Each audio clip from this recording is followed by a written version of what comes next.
Like the sky, your spirit is one with me. Your wings span the mighty ocean. Your eyes see everything. The slightest of your motions can make the continents ring. Yet in all your might and glory, vanished from the skies, leaving just another story midst millions of man-made lies. They tell of how you fell from the sky. Good morning, ladies and gentlemen. Welcome to another edition of the Free American Hour. I'm your host, Clay Douglas. Working on some stories, working on some articles, sent out a couple of articles. One about the whole drug situation in this country. We're being drugged. And matter of fact, they even bragged about sending the drugs in on the Turkish troops. They funneled heroin and opium, hashish, down to the troops in Turkey under one engagement. And the British, when the British were taking over the Palestine area, and they said it was very successful. And that's what they've been doing to the American people, in my opinion here. They've been funneling, sending the poisons in on us. They've been poisoning our food. They've been poisoning the genetically modified food, already got the poison built in. And my guest today is ThomasL Rodgers. And let me make sure I get the D in there, Rodgers. D for dumb. How are you, Thomas? I am excellent. Welcome to the Free American Hour, sir. Yeah, it's my opinion here. They are poisoning us. They sprayed us in Vietnam. They went in and we bombed. They made us bomb farmers. I've always wondered about that. Oh yeah, they don't want you to have individual farms because they don't want you to be able to feed yourself. So they poisoned our agriculture, they poisoned our land, and now they're even poisoning the poor people that they've moved into the FEMA camps around the country. Is that your conclusions here? Is this what based on your research? That's kind of cute that you refer to them as a FEMA camp. Most people don't know this. That if you live in a manufactured or a mobile home that was created since June 15th of 1976, in effect, you're living in a FEMA camp. Now, repeat that for me. Repeat that for me, please. If you happen to be living or occupying a manufactured or a mobile home, in the old days we proudly called them trailers. Nowadays they want to be politically correct and say it's a mobile home, and I'm fine with that. But my mother and dad, we proudly say my mother and dad lived in a trailer. Now, of course, you've heard that old that statement, trailer trash and all of that. But we were, we had no shame. But 15 million people, 15 million families in America, and are living in a FEMA camp, and they don't know it. If you'll go to the opposite of the tongue end of a trailer or a manufactured home, you'll see an aluminum tag, and that aluminum tag will indicate to you that this unit has been built in conformance with the safety and construction regulations of the Federal Department of Housing and Urban Development. HUD? What does that mean? That means that unit is regulated by HUD, and of course, in terms of housing, HUD is the supplier or the agency for FEMA.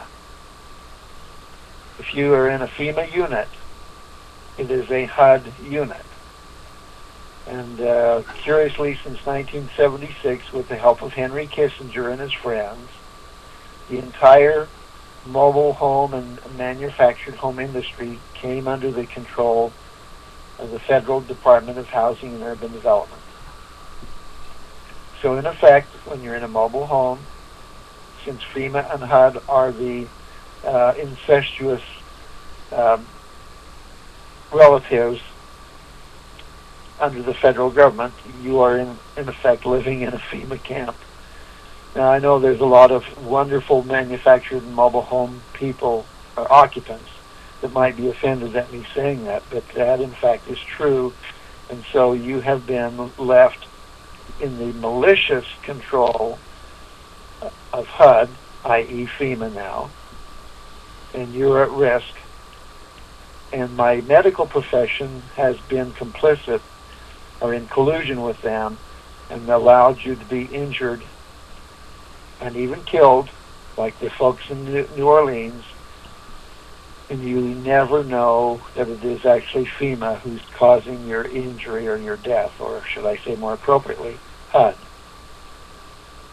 Well, we know they sent foreign troops into New Orleans to disarm the survivors here.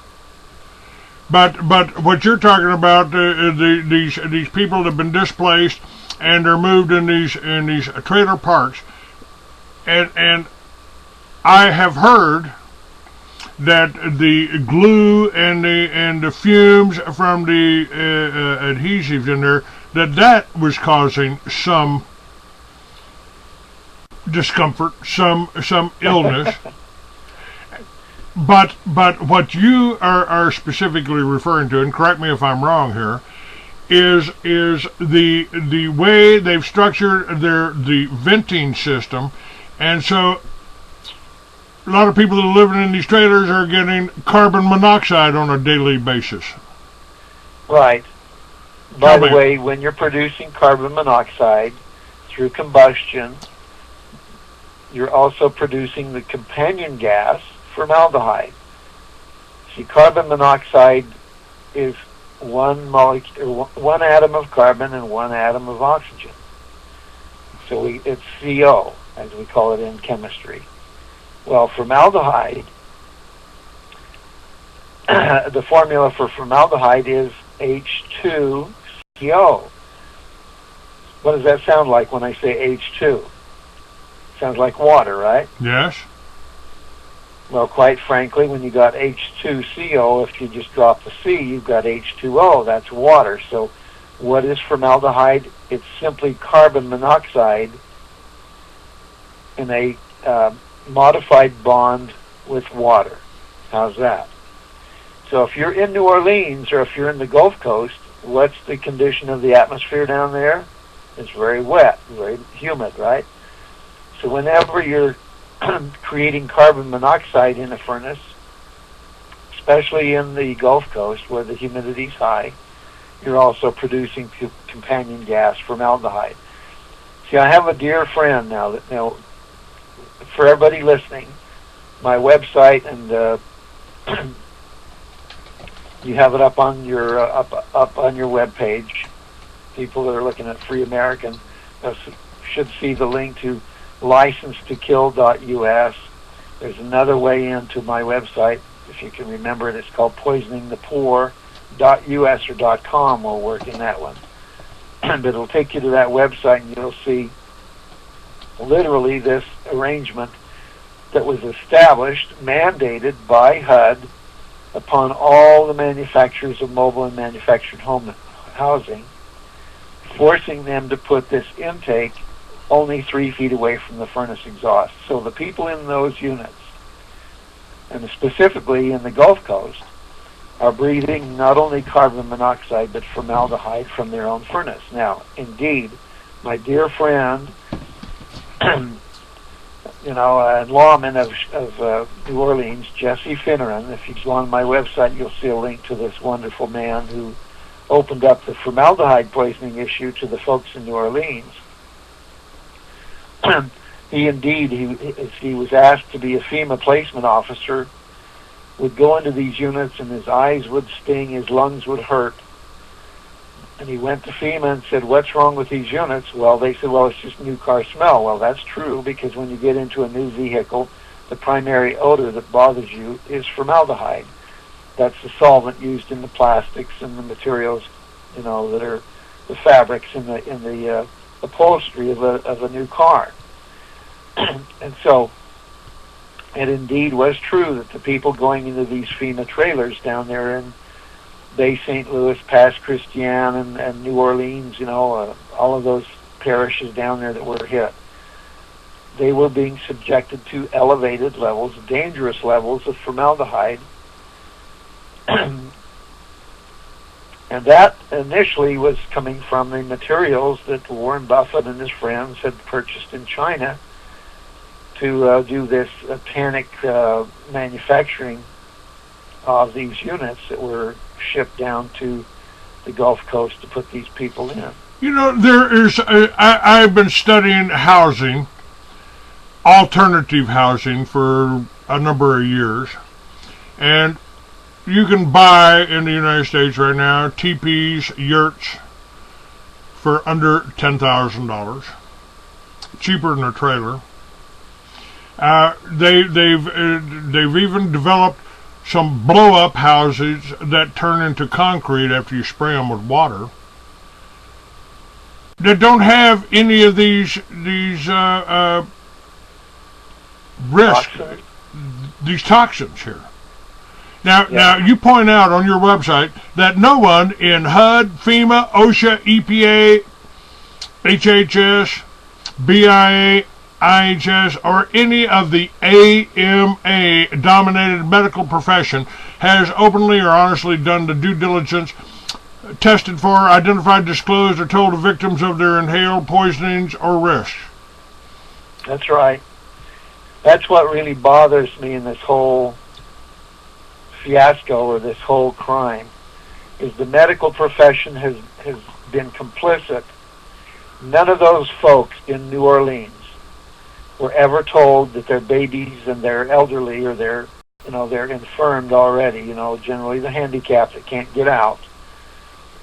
They were never told that their family members were dying of formaldehyde poisoning.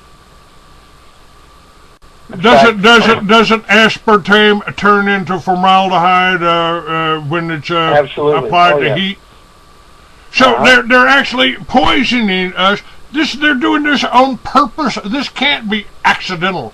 If they were just stupid, occasionally they'd make a mistake in our favor.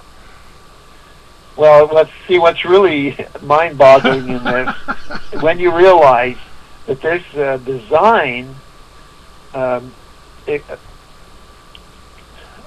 looking for the appropriate word.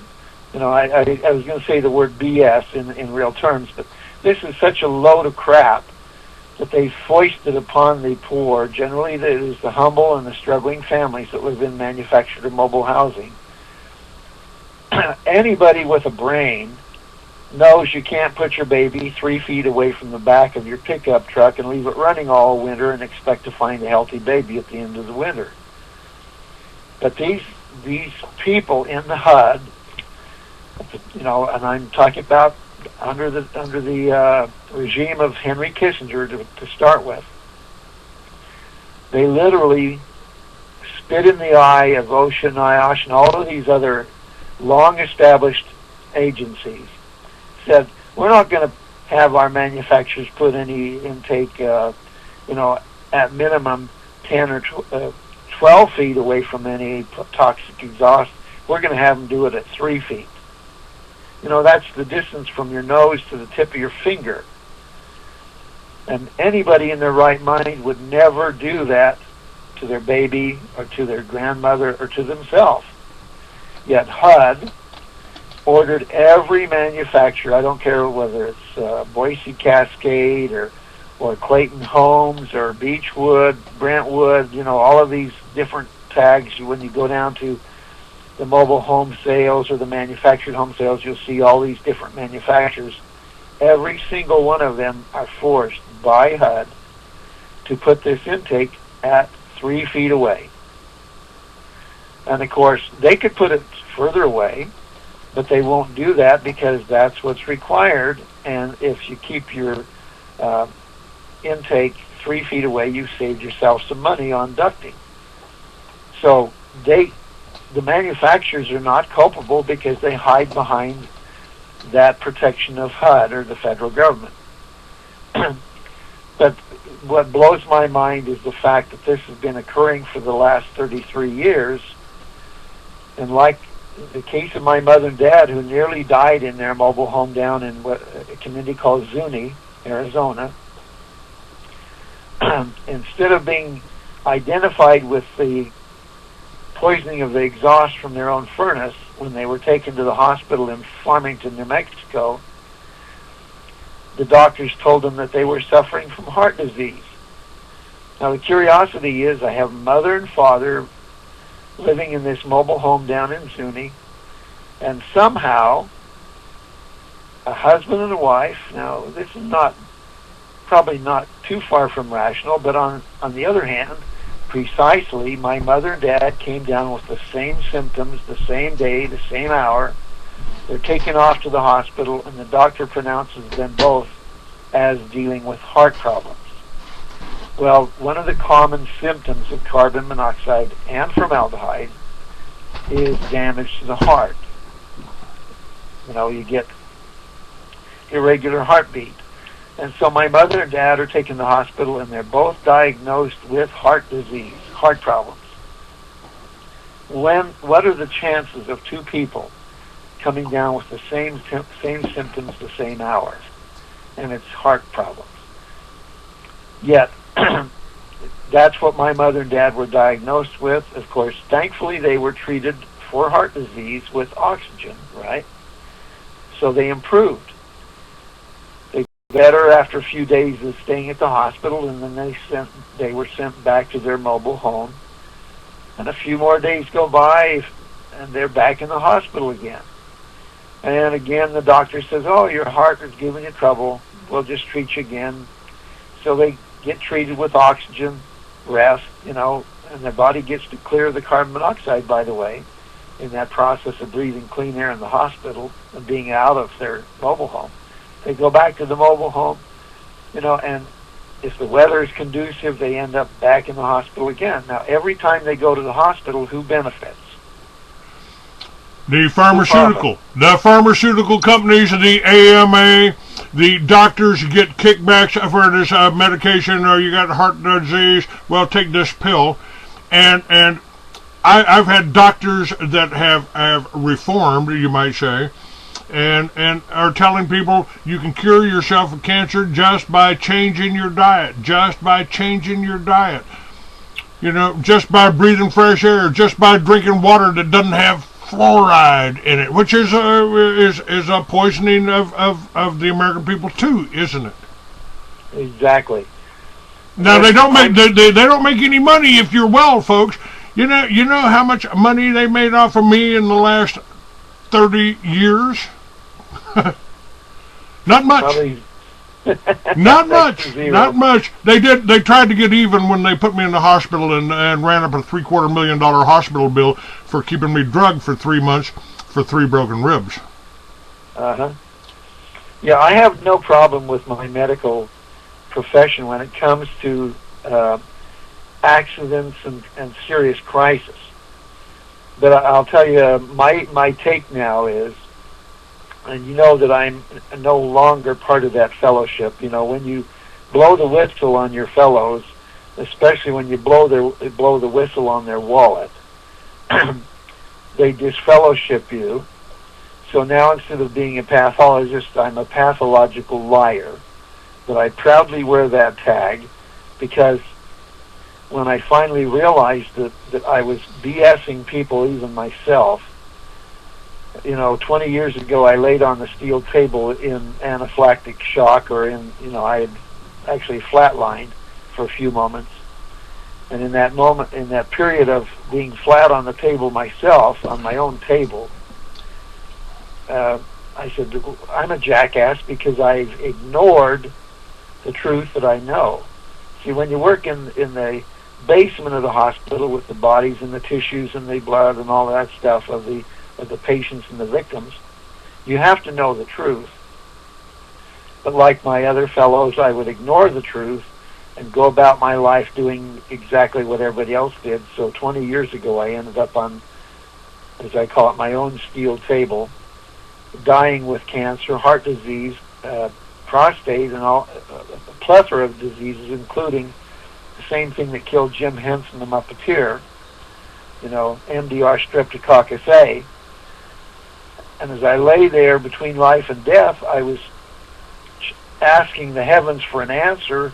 And, I describe it like this. The heavens said, hey, jackass, you already know the answer. You worked in medicine. You understand what causes death and disease. Why do you violate what you know?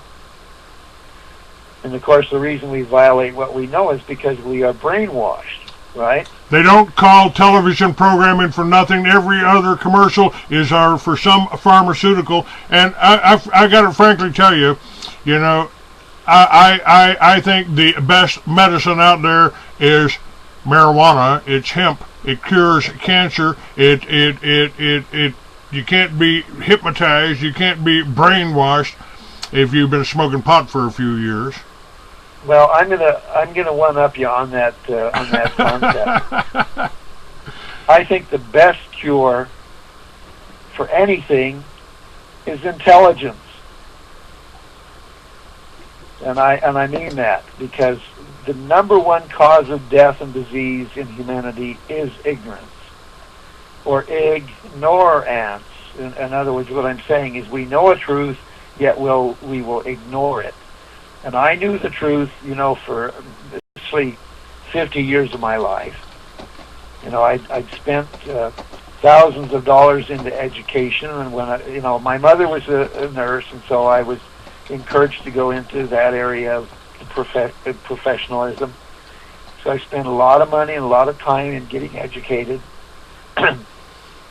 Yet, even in spite of that education, I would walk out of that laboratory and go get a bloody piece of hamburger, a slimy piece of hot dog, all of these things that I knew clogged the arteries of the cadavers that I had on my table. And along with those things that come in from I'm going to offend a lot of people, but coming in from the livestock industry is the drugs and the chemicals that are added to the animal to make them so they survive long enough to be killed, right? And so when we eat those things and we concentrate those things in our body, and I did that ignorantly, not ignorantly, but ignorantly, for 50 years of my life. Well, ultimately that caught up with me. And then in June of 1991, I laid on that steel table myself, and I'm asking the angels in the heavens, where did I go wrong? And they basically said, hey, poophead, you know exactly what you did. You violated the truth that you had in your hands. So I made a covenant with the heavens in those moments that I would no longer violate that truth, and I would do everything in my power if I was allowed to live, to educate my fellows, my brothers and sisters of humanity, to the facts.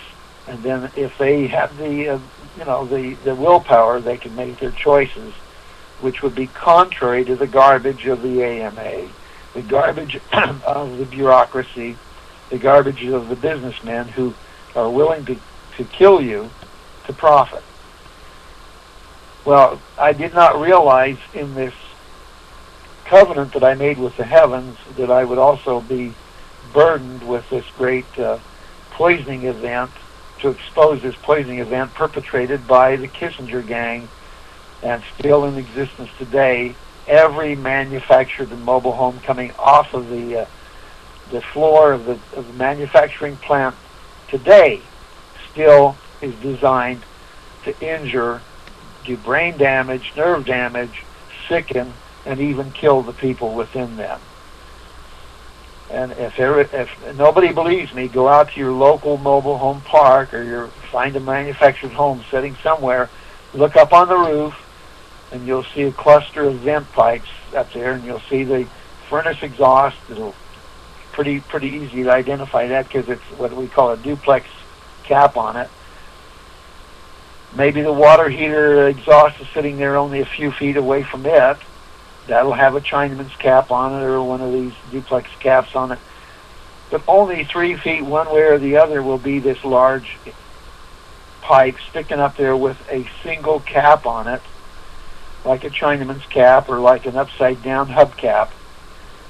That intake or that exhaust, that duct, that stand is an intake that operates when the furnace blower is running, or even if the air conditioning mode is on, and air will be sucked in from that tube only 3 feet away from the exhaust of your furnace, and in many cases the water heater right next to it.